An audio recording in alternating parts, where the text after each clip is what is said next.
Zaira? Okay, very good. You are perfect attendance in our self-applied class. 1, 2, 3, 4, 5. Okay.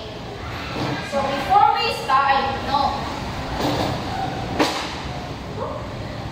do you have any assignment class? None, teacher. Okay, very good. So before we start, I have here our classroom rules.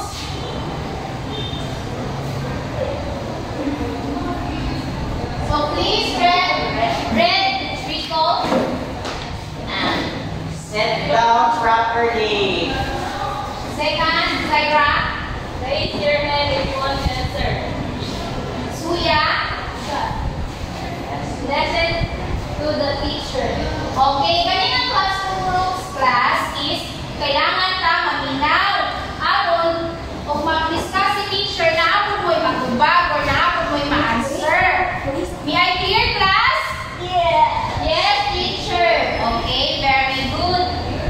Who can recall our previous topic in science? Anyone? Okay, Rico? It is about male reproductive system. Okay, very good. It's all about male reproductive system.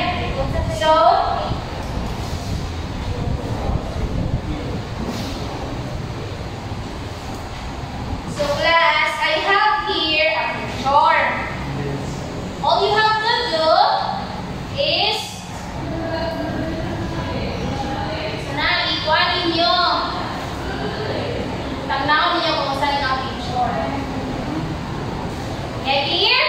Yes. Teacher. Okay, very good. The first picture is what is this?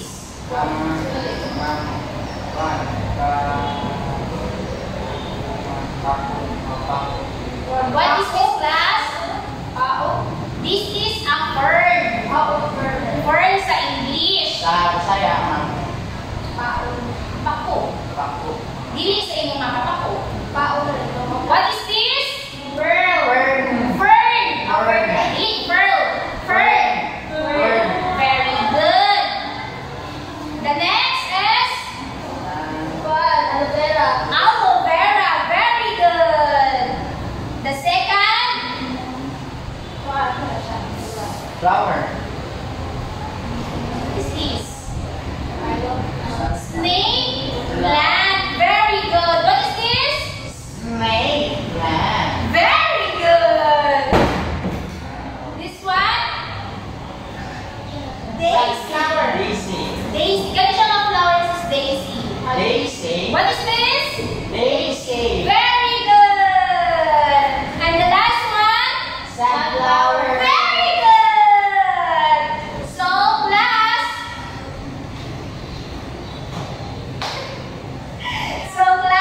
Nababoy. Kuan. What do you think the activities will done? It's about the flower. Plants. Plants? Very good. Plants. What kind of plants? Flower. Flowers? Sa ba? Fern. Fern. So, na mo idea sa akong topic karon? Class, na mo idea sa akong topic karon? Rico? Yes, Rico? Ma'am. So, about sa mga parts sa plants. Okay, very good. Our topic this afternoon is study of non-flowering plants. Again? Non-flowering. Rico, again? Study of non-flowering plants. Very good. Study of non-flowering plants. Before we start our discussion, I have here objectives. At the end of 60 minutes lesson, the learner will be able to recall, list, read, Identify and describe the common example of non-flowering mature plants. very good.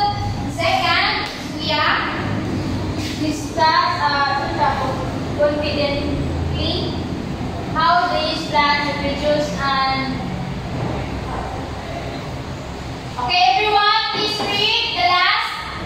multimedia presentation on house Space tour. burning. Okay, very good. Non-flowering plants is, please read everybody.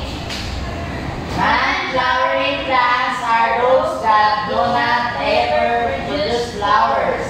Some non-flowering plants called genus produce seeds, while others use spores for production. Instead of flowers, these plants produce two spores or seeds that are not enclosed within an ovary. Examples of non-flowering plants include ferns, mosses, liverworts, conifers, such as pine trees, and cycads. Okay, very good. Sa ako bang ikuan nga examples, mga examples is fern.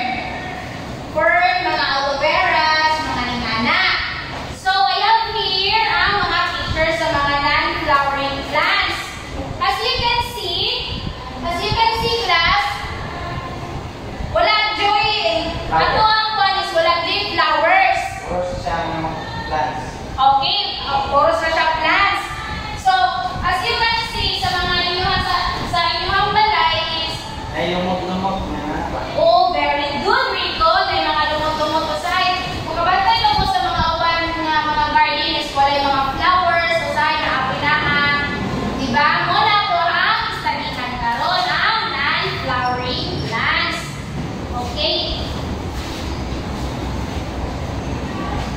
So now, class, I have, so magpagrupo po for, magpagrupo po.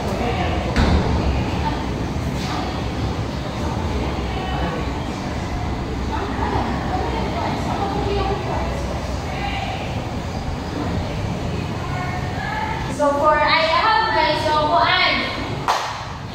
Pagpa-activity si teacher, activity 1. Igrupo ta mo og duha.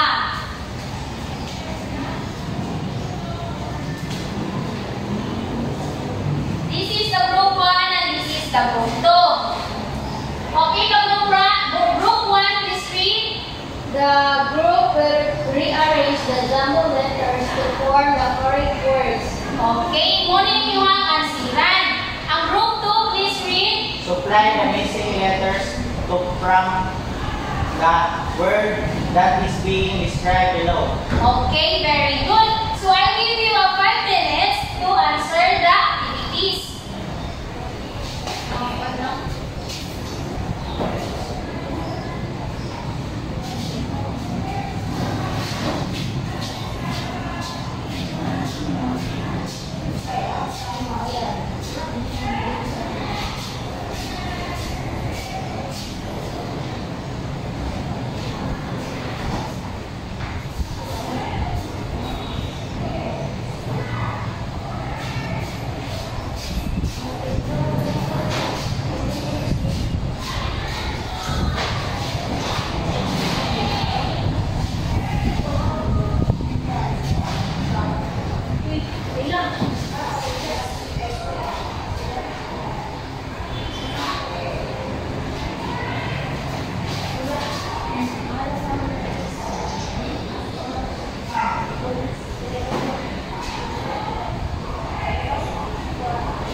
Okay, done, class?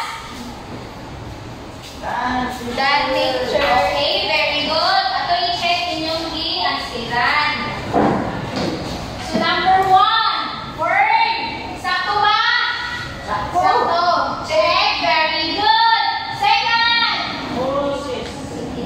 Sakto? Sakto. Very good. Number 3. Aloe vera. Very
false if it is not sunflower? Okay, 1/4 lang class. I give you 5 minutes to answer the activities. Done, teacher. Okay.